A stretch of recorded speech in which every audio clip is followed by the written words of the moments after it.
हाय बच्चों, कैसे हो आप सब लोग। आज हम करेंगे प्रिमोडियल जर्म सेल्स। अब ये क्या होता है वो तो मैं आगे के लेक्चर में आपको बताऊंगी, बट ये करना बहुत ज़रूरी है। अगर आपने ये सोचा कि प्रिमोडियल जर्म सेल के बारे में मैं इतना क्यों पढ़ूँ, गलत हो आप। आपको ये लेक्चर के एंड में समझ में आएगा कि वाह आपने कितने अच्छे से समझाया मैम। चलो शुरू करते हैं। शुरू करने से पहले मैं एक क्वेश्चन पूछूंगी आपको। ये सोचो कि तुम कब से एग्जिस्ट करते हो इस दुनिया में। अब मत बोलना कि मैं इतने साल का हूँ तो इतने साल से एग्जिस्ट करता हूँ, नहीं, थोड़ा और बियॉन्ड सोचो उससे। कब से एग्जिस्ट करते हो? माँ के पेट से माँ के पेट से तो सब एग्जिस्ट करते हो। और बियॉन्ड सोचो, मैं बताऊँ, तुम एग्जिस्ट करते हो अपने माँ के पेट से नहीं। तुम्हारी माँ जब नानी के पेट में थी तब से तुम हो। कैसे बताती हूँ। समझो ये नानी है, Nani is pregnant with a big belly, और नानी के अंदर तुम्हारी जो मम्मी है, तुम्हारी हमारी सबकी जो हमारी मम्मी है वो एम्ब्रियो है, ये नानी है। नानी इज स्माइलिंग, ये मॉम, और मम्मी के अंदर तुम यहाँ पे हो PGCs। ये PGCs क्या है मतलब बताती हूँ। Primordial germ cells. नाम बहुत खतरनाक लग रहा होगा, लेकिन उसको हम तोड़ के बहुत ही सिंपल करेंगे। प्रिमोडियल का मतलब बताती हूँ। प्रिमोडियल मतलब पुराना, पुराना, सबसे पुराना, आदम ज़माने का, जो समझना है समझ लो। जर्म मतलब सीड या ओरिजिन, या जहाँ से शुरू होता है। खाली देखते मत रहो बच्चों, आपको लिखना है, क्योंकि खाली देखने से टाइम वेस्ट ही होगा। चलो लिखना शुरू करो। सेल्स मतलब बिल्कुल मत पूछना, सेल्स मतलब आपको पता है सेल्स क्या होते हैं, ठीक है। तो प्रिमोडियल जर्म सेल्स मतलब आपको समझ में आ गया, सबसे पुराना सेल, सबसे पुराना सेल। और आपको ये भी पता चल गया कि हम कब से एग्जिस्ट करते हैं। हम अपने नानी के पेट में थे। कैसे थे, कौन से फॉर्म में थे? प्रिमोडियल जर्म सेल के फॉर्म में थे, अपने माँ के अंदर, और माँ अपने नानी के अंदर। वाह, बहुत मस्त पता चला ना। चलो नेक्स्ट आगे बढ़ते हैं। PGCs आपको समझ में आ गया। अब हम देखेंगे PGC क्या करता है, क्यों करता है, कैसे करता है। चलो लिख लेती हूँ मैं। प्रिमोडियल जर्म सेल, इसका फंक्शन है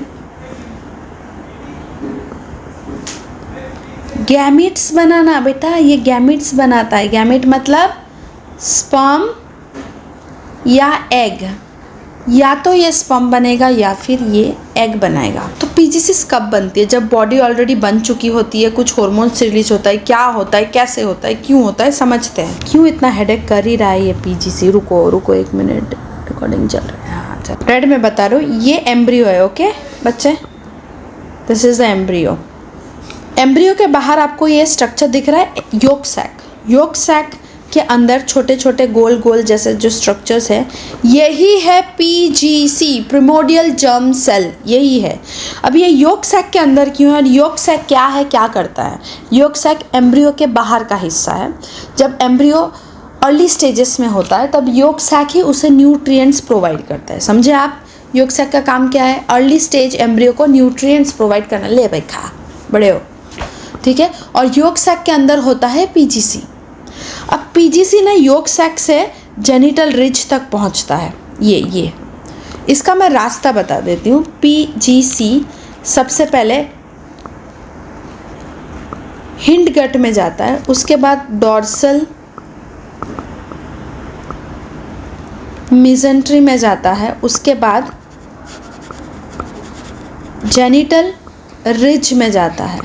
अब आपको ये चीज़ें ना याद नहीं रखना, हिंड गट, डॉर्सल, मिजेंट्री, नहीं ज़रूरत है, ठीक है। लेकिन रास्ता बताना मेरे लिए ज़रूरी है आपको। आप समझ गए रास्ता कहाँ है? PGC पहले हिंड गट में जाता है, डॉर्सल मिजेंट्री में जाता है, फिर जेनिटल रिज में जाता है, समझे। फिर जेनिटल रिज में PGC अपने नंबर को बढ़ाता है। मतलब एक पीजीसी से बहुत सारे पीजीसीस बनते हैं, लेकिन नंबर बढ़ाता है, मतलब ये माइटोसिस करता है। मतलब अगर पहले माइटोसिस मतलब 46 क्रोमोसोम्स थे, माइटोसिस किया, अब सब में 46 आ गए। समझे आप? तो पीजीसी ने जेनिटल रिज में आके एंटर होके ही अपने नंबर को बढ़ा लिया। क्यों चाहिए नंबर बढ़ाना? क्योंकि पीजीसी का काम क्या था? गैमेट्स बनाना था, मतलब स्पर्म या एग बनाना है। तो एक पीजीसी से क्या ही काम चलने वाला है? हमें तो बहुत स्पर्म चाहिए, बहुत एग्स चाहिए, राइट? तो पीजीसी अपने नंबर को कहाँ बढ़ाता है? जेनिटल रिज के अंदर आके माइटोसिस करता है और अपने नंबर को बढ़ाता है। क्यों? क्योंकि हमें बहुत स्पर्म एग चाहिए, एक इनफ नहीं है हमारे लिए। अब ये तो इतना तो आपको समझ आ गया। और ये डायग्राम में हिंडगट डोर्सल मेसेंट्री नहीं दिया है, इट्स ओके। लेकिन अब बहुत इंटरेस्टिंग बात बताने वाली हूँ आपको। अगर पीजीसी ने ये रास्ता नहीं चुन के, मतलब अपना जो पाथ है वो नहीं चुना और दूसरे पाथ में कहीं और टिश्यू पे लैंड कर गया, तो ये चीज़ होता है टेराटोमा। अब ये क्या है मैम? टेराटोमा एक्चुअली एक ट्यूमर है। अब डॉक्टर्स अगर इस ट्यूमर को ऑपरेट करते हैं ना, तो उसके अंदर से बाल, दांत, आंखें मिलती है। ट्यूमर के अंदर होता है ये, सोचो। मतलब पीजीसी की कितनी कैपेबिलिटी है, और कहीं भी कुछ भी कर सकता है। अगर सही पाथ नहीं हुआ तो कहीं भी अपने दांत मिलेंगे। तो बहुत ज़रूरी है कि पीजीसी अपना ये सही पाथ चूज करे। ठीक है? पीजीसी को जाना है जेनिटल रिज में। यहाँ तक समझ आया? ओके। अब पीजीसी गया जेनिटल रिज के अंदर, राइट? ये जेनिटल रिज है। यहाँ जाके उसने अपने नंबर को बढ़ा लिया, बहुत सारे पीजीसीस हो गए। और जैसे पीजीसी ने एंटर किया, जेनिटल रिज ने खुद को बदल दिया और बदल के ये बना गोनैड। क्या बना? गोनैड। अब एक और इंटरेस्टिंग चीज़, गोनैड तक एक बॉय एंड एक गर्ल सेम होता है। मतलब दोनों बॉय और गर्ल में गोनैड तक का रास्ता सेम होता है। ओके?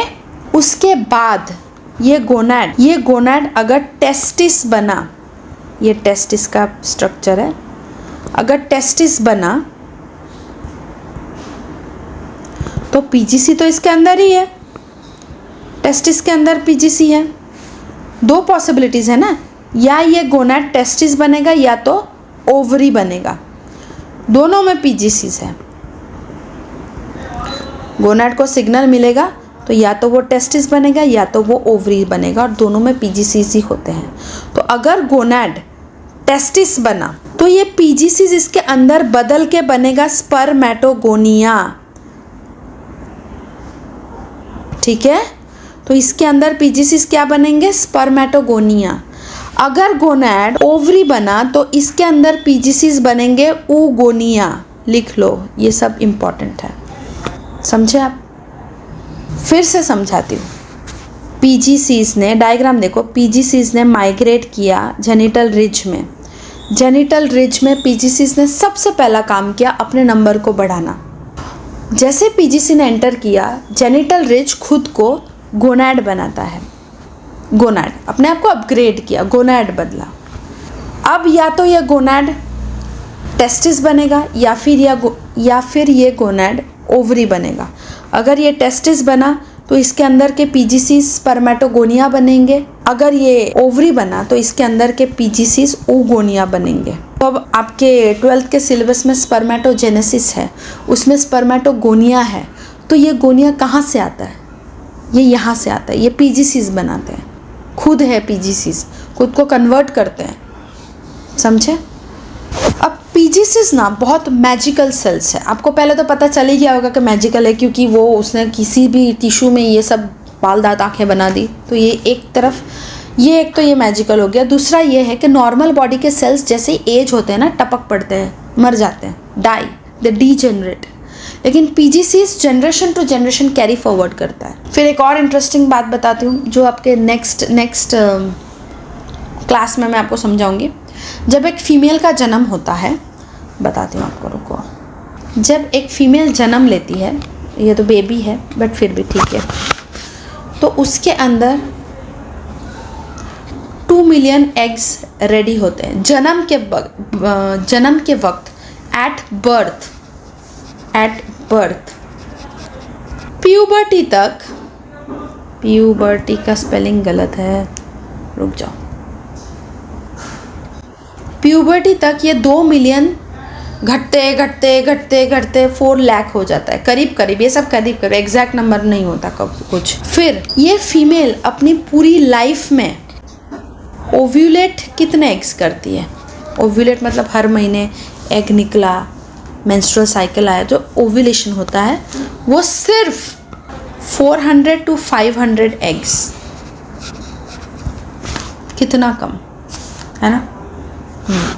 इसका मतलब 99.98% एग्स डिस्ट्रॉय हो जाते हैं बिना ओव्यूलेशन के।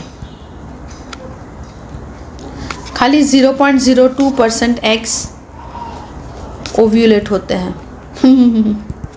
2 मिलियन से सिर्फ 400 से 500 एग्स ही ओव्यूलेट हो पाते हैं बेटा। दुख की बात है बट यही है ज़िंदगी। और ऑन द कॉन्ट्ररी मेन में तो बहुत स्पर्म्स होते हैं। वो मेन के बॉडी में हर रोज़ 100 से 300 मिलियन स्पर्म्स बनते हैं, और बनते हैं तो इजैकुलेट भी जब निकलना होता है, इजैकुलेशन होता है, तब इतने मिलियन स्पर्म्स एक बार में इजैकुलेट होते हैं। सोचो 300 मिलियन किसको बोलते हैं, माय गॉड। तो उनका तो अनलिमिटेड स्टॉक है, हमारा लिमिटेड है, लिमिटेड एडिशन। ठीक है, तो आपको ये समझ आ गया पीजीसीज कैसे जेनिटल रिज में जाते हैं, जेनिटल रिज से गोनैड बनता है, गोनैड से क्या बनता है, मेल फीमेल, जो भी, ये सब आपको समझ में आ गया। मैं दोबारा नहीं समझाऊंगी, वीडियो लंबा हो जाएगा। अगर आपको वीडियो अच्छा लगे तो कमेंट में बताओ, और जो भी आपको क्वेश्चन है वो आप मुझे कमेंट्स में बता सकते हो बच्चे। और अपना नेक्स्ट टॉपिक है स्पर्मेटोजेनेसिस। देखो, स्पर्मेटोजेनेसिस ऐसे भी समझा सकते थे, लेकिन डिटेल में समझाना मैं प्रेफर करती हूँ, क्योंकि यहाँ चला गया ना तो अपने आप ऐसे समझ आता है। इधर समझना बहुत ज़रूरी है, समझे। मिलते हैं नेक्स्ट वीडियो में, बाय।